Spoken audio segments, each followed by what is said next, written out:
ಕೃಷ್ಣರಾಜ ಕ್ಷೇತ್ರದ ಬಹುತೇಕ ಬೂತುಗಳ ಬಹುತೇಕ ದೇವಸ್ಥಾನಗಳಲ್ಲಿ ನಮ್ಮ ನಗರ ಪಾಲಿಕಾ ಸದಸ್ಯರು, ನಮ್ಮ ವಾರ್ಡ್ ಅಧ್ಯಕ್ಷರು, ಅಲ್ಲಿಯ ನಮ್ಮೆಲ್ಲ ಪ್ರಮುಖರು ಸೇರಿಕೊಂಡು ಇವತ್ತು ಪೂಜೆಯನ್ನು ಅರ್ಚನೆಯನ್ನು ಮಾಡಿಸೋದಕ್ಕೆ ನಾವು ಇವತ್ತು ಆ ರೀತಿಯಲ್ಲಿ ತಯಾರಿಯನ್ನು ನಡೆಸಿದ್ದೀವಿ.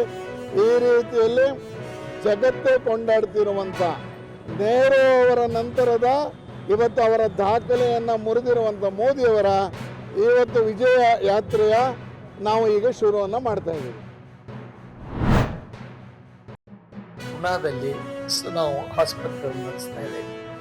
ಬರುವ ವರ್ಷ ಹುಬ್ಬಳ್ಳಿಯಲ್ಲಿ 1,000 ಹಾಸಿಗೆ ಆಸ್ಪತ್ರೆಯನ್ನು ನಾವು ಪ್ರಾರಂಭ ಮಾಡಿದ್ದೀವಿ.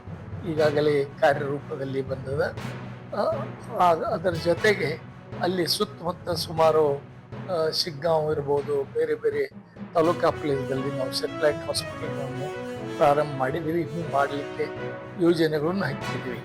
ಅದಕ್ಕೆ ಇಡೀ ಉತ್ತರ ಕರ್ನಾಟಕದ ಮತ್ತು ದಕ್ಷಿಣ ಮಹಾರಾಷ್ಟ್ರದ ಈ ಭಾಗದಲ್ಲಿ ಕ್ಯಾನ್ಸರ್ ಆಸ್ಪತ್ರೆಯಲ್ಲಿ 300 ಹಾಸಿಗೆ ಕ್ಯಾನ್ಸರ್ ಆಸ್ಪತ್ರೆ ಹೋದ ವರ್ಷ ಅದನ್ನು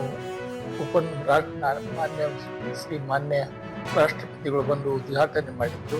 ಇದು ಒಂದು ಭಾಳ ಮಹತ್ವದ ವಿಷಯ. ಅದಕ್ಕೆ ಓವರಾಲ್ ಈ ಸಂಸ್ಥೆ ಈ ಭಾಗದ ಶಿಕ್ಷಣ ಮತ್ತು ಆರೋಗ್ಯ ಸೇವೆ ಮಾಡಿದ್ದಕ್ಕಾಗಿ ನನಗೆ ಇವತ್ತು ಏನು ರಾಷ್ಟ್ರಪತಿಗಳು ನನ್ನನ್ನು ಗುರುತಿಸಿ ಪದ್ಮಶ್ರೀ ಕೊಟ್ಟದ್ದು ಇಡೀ ನನ್ನ ಕೇಳಿಗೆ ಸಮೂಹಕ್ಕೆ ಸೇರ್ತದ ಅಂತ ನಾನು ಹೇಳಲಿಕ್ಕೆ ಬಯಸ್ತೇನೆ.